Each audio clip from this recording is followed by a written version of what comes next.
Higher Frequencies, man, and I got a special guest here, Will Mother Beep King.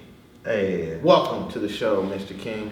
Mr. David Lamont, thank you for having me. I really appreciate you. No problem, bro. No problem. This was bound to happen. You know what I'm saying? This was the universe putting us together. So tell us about yourself, Mr. King. What you have a really powerful last name. Hey, I came into this world, I didn't ask for it. You just put there. Do you feel like you have a purpose with that name? I mean, not per se. Okay. I have decided to walk into it. Okay. But I never came up thinking I was going to be a king. But now I just say no. I am a king. No, you're literally I am a king. Yeah. Man, so on this show, man, I ask everybody, what do they think their purpose is in life? Or what do you think the purpose of us living here is, and then what do you think your personal individual purpose is? Okay, well, the purpose I used to have was research. And I loved learning about the world. Mm-hmm. And I loved learning about every little nook and cranny about the world. Mm-hmm. And one of the things I learned about research is that when you ask people questions, you should ask them one at a time. Mm-hmm. And the other thing that I love doing is I love giving people feedback and telling people things they didn't necessarily know. And doing so in the just most uncomfortable of moments, like right now. Okay. But no, so yeah, dude. I mean, I think we are here. I think we're all here for a purpose. Mm-hmm. And I didn't used to think that, but now I do, because I've seen what happens when I followed that purpose. Yep. And I followed that call within me. Yep. And I watched how every time I kept following it. Yep. What I needed from the universe just found its way to me. Mm-hmm. And but more than just what I needed for that mission to move forward, mm-hmm. found its way to me. Yep.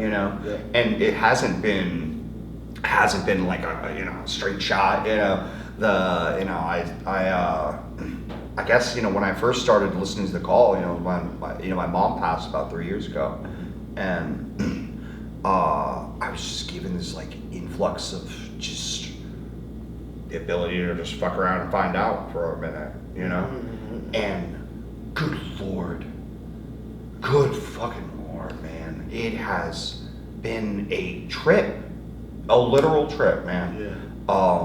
Since being handed that opportunity, because I took that opportunity and I said, you know what, I've got a bunch of theories in my head that sit up here about the way the world could be, the way the world is, the way the world could be better, how it could be made to be so, how we get from A to B to C.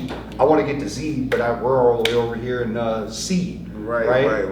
And how are we gonna get there? Right. And I've always been the kind of person that thinks a little farther ahead than probably is necessary. So you feel like you've always been that way since you were younger? Yeah. I've always been thinking either right in my fucking immediate moment, mm-hmm. or fucking further, 3 years, 5 years, 10 years, 25 years, 50 years, 100, 200, just not that I'm gonna live there, but that what will come, what will come, and how is what's gonna happen today going to shape that? Because that's I think that's one of the biggest lessons from history that we have. Right. Is that the shit that happened before becomes the now. Right. All the shit we're dealing with right fucking now happened because people made some decisions in the past, and those decisions compounded a lot. No, you're right. And we are where we are now, And I think it's almost like when we talk about is there a purpose? I think that there is. I think the purpose is for God, for us as God to experience what life is. Mm-hmm. What we are all here to fuck around and find out. I see what you're saying. You know? And do you think? Go ahead. When you're granted the ability to kind of like you say fuck around and find out, right? Like, did that what did that take away as far as like where you were able to do? You know what I'm saying? Take away? So like as far as like you didn't have to worry about bills and things like that. So like I didn't like so I had enough money. I had enough and I had property, right? Dude, if you don't own property now, and like you could own property, you could make moves to own property in the future, you should fucking do so. Yeah. Because owning property has been night and day different in terms of how much I can just afford day to day. Yeah. You know what I mean? Night and day. I can't wait to have Landon on here to talk about. Yeah, right. Yeah, dude. Yeah. Because Landon's gonna be. Yeah. He's gonna have someone's land. He's not gonna know what to do with it. So, but like it is like that financial, because what it essentially does is it allows you to all of a sudden say to yourself, you know what? I can do whatever I want. Right. Do whatever I want. I could make some moves right now. I know things. I know things about the world. I could make things happen. I can spend this money here. I can spend that money there. I can deploy this person. Right? You can put something together. You can put a vision into the world. Right. No. When you're faced with that, you know, you suddenly start making moves very differently. Yeah. You know what I mean? Like all of a sudden I realized I was like, oh shit, I can own my life. I own my life now. Now, and that changes that relationship, and then I started understanding why business owners think differently, right? And why they find it so hard to understand why their employees don't think that way. It's like because like I was on the other side of that fence suddenly, where I was I remembered what it was like to be employed and not have any agency, and then I saw what happened to my output and my agency and my ability to get things done when I had all of the control. And that radical shift to me, I mean, that it was transformative. It made me a better human. And like the fact that like capability and opportunity is withheld from most people is fucking wild. Yeah. You're sitting here saying we need a more productive environment, you know, and we were literally holding a bunch of humanity down so that some people can have a little more. This is dumb. Do you feel like that is because not many people have this ability to be able to not have to worry about certain things, to be able to where they can reconnect, which I call it a blessing from the higher power. Yeah, to basically to give you the ability to basically sit and kind of reconnect with the earth. You know what I'm saying? And do you have a purpose? With purpose. I resonate with what you're saying because you know I have myself in my life been blessed with the ability to kind of fuck around and find out. I like how you probably that might be the name of the episode. I like that. You need an album on that. Yeah, for real. So like I understand what you mean, but I feel like where the difference between like a motherfucker who is achieving wealth from someone else,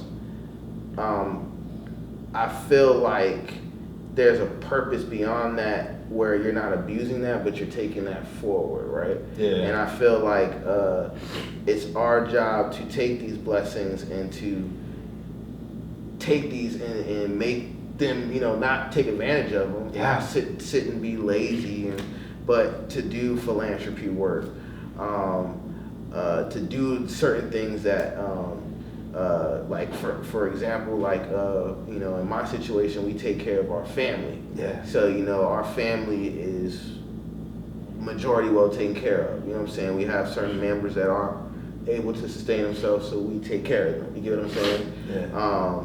Yeah.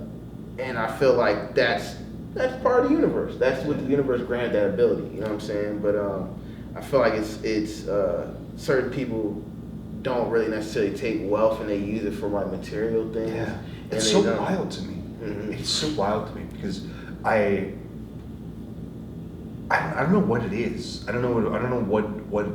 But like the only thing that separates myself from other people that have wealth is I also don't have a partner and I don't have kids. Yeah. Right. And I'm like 36ish. Right. So you don't have to look down. So I don't have anybody but me to worry about. Yeah. You know.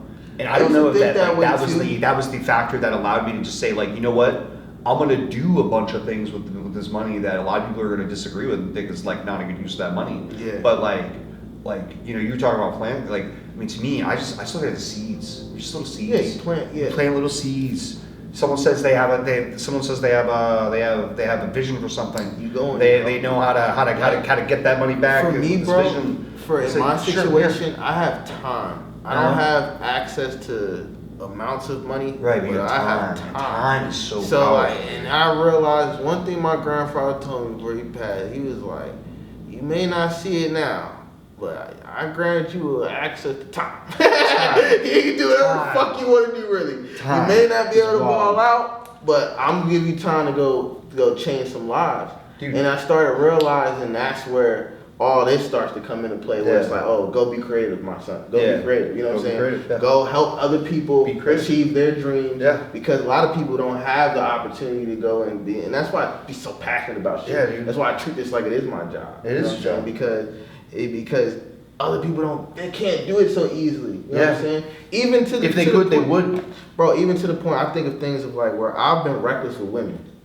Like so where I should have been probably had a baby. Yeah. You know what I'm saying? Which would have derailed me from being able to go and do certain things, right? Yeah.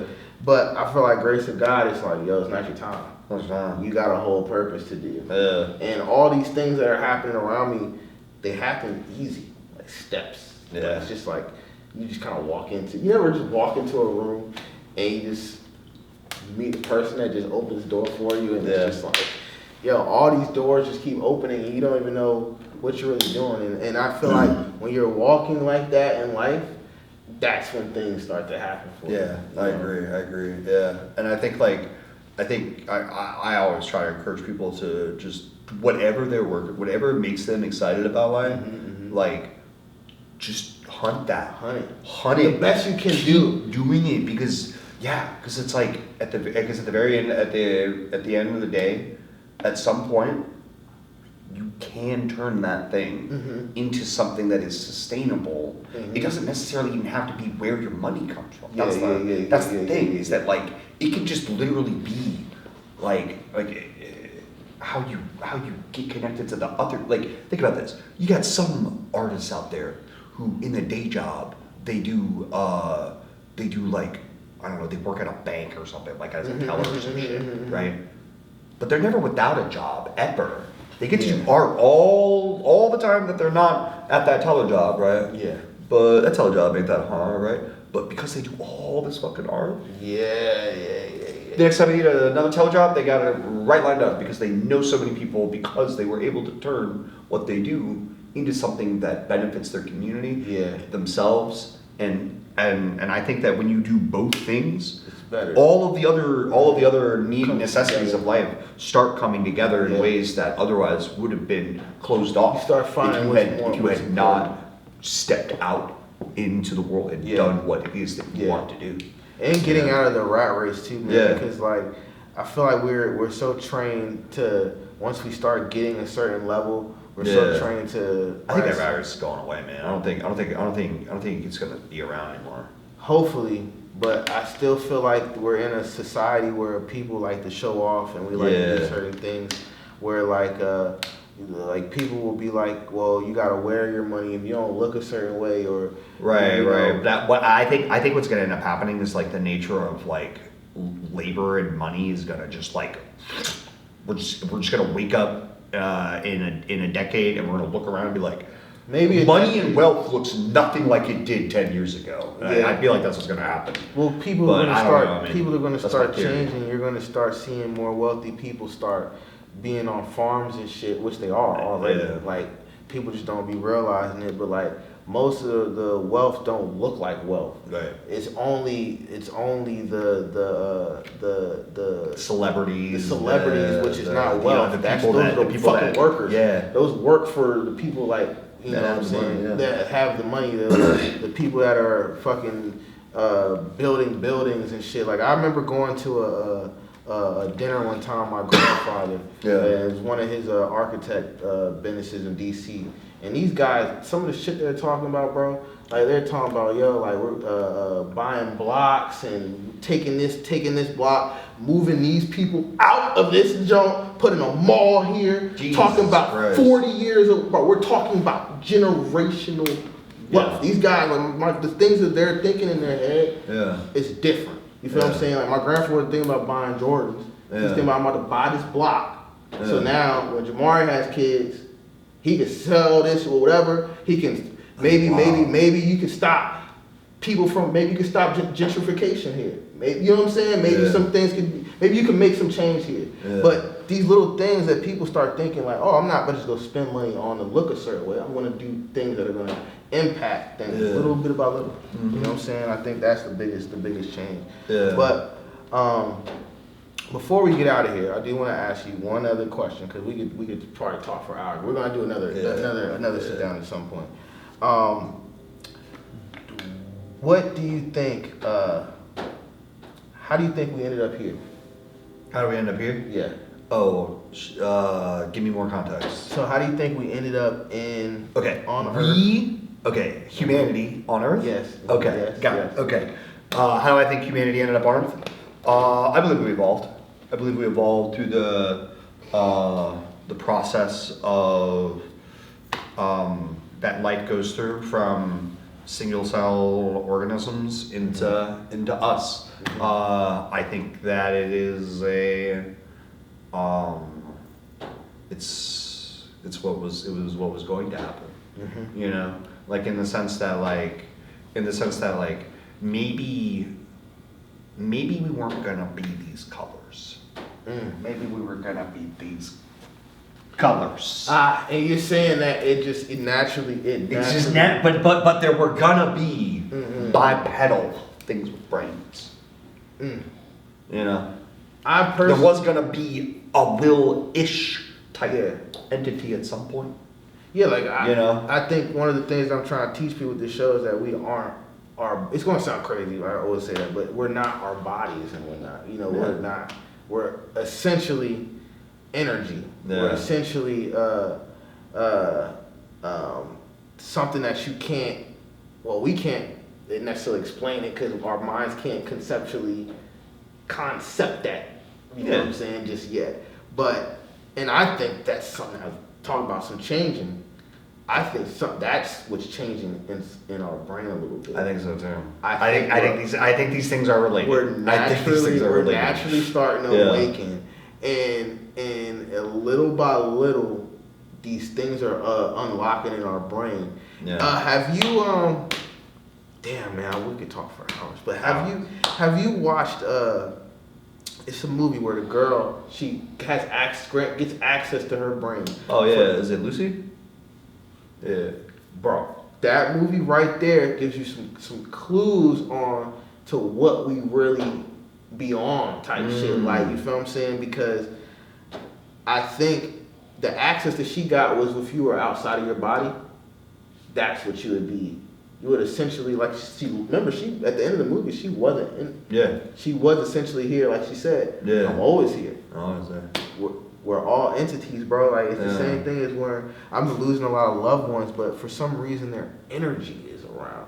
I can feel it. Yeah. So it's like, dude, that was the thing that started me to consider, like, you know what? Maybe materialism isn't the answer here. Maybe it's not the case of reality. And it was when my mom died, but I still felt like she was here. I was like, I don't understand that. You can't even hear the voice. Yeah, that's wild. And so then I was like, huh, you know, because it's like I had never known anybody that well to know what their energy feels like. You know what I mean? Yep, exactly. Yep, And then exactly. but then to feel them, you know, that was like a life experience that Yep. never had. Yep, and you start to realize, oh shit, this is beyond something that I can imagine. Something that they're not telling us. But I think that the higher people know. They just don't want to essentially give us these answers. Yeah. Because maybe it'll unlock into something else. I think they just want. I think they're holding on to their power. They're holding on to power in this way that's like they're like, no, please, I need it. Because you're right, it's power.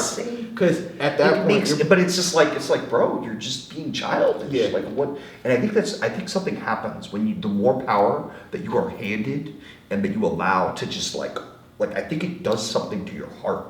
I think it does something to like the thing inside you that like moves and like lives as a human. And like you just end up becoming like a lizard person, you know? Because they don't want you to understand you're in control. Yeah. That you essentially dictate your moves. Your reality. You dictate your reality. Every time you make a decision and you act in the world and you change the world in some way, you are carving your vision into that. That's why I don't have regret, bro. Because regret to me is non-existent. Because you put yourself in all these positions, you can kind of almost dictate where you're going into. You can't necessarily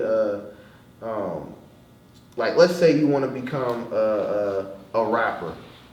If you follow certain steps, you will become a rapper. There's no doubt. You may not be motherfucking Drake, but you will become a rapper. And like, I think to end it out, what I want people to understand is like, whatever your brain and whatever you think it is your reality, you make the reality. That's the consciousness. That's thinking at a higher level. So with that being said, Will, it was great talking to you, man. And definitely want to have you on again. And tell the people where they can find you at. Yeah, you can find me in many places. You find me on Instagram on MF Growth. That's my AI automation company. And then you can find me at Uncaged RJ. That is a social justice project where we are looking to transform Rappahannock Regional Jail into a restoration center. Also have a new proposal out. I haven't really had the opportunity to talk to anybody about it. I would love to, if you see it online, I want to hear your thoughts on it. So comment, because it's interesting. It would shake a lot of shit up, and I would love to see people say no. Yep. Well, another episode of Higher Frequencies. David Lamont. Peace.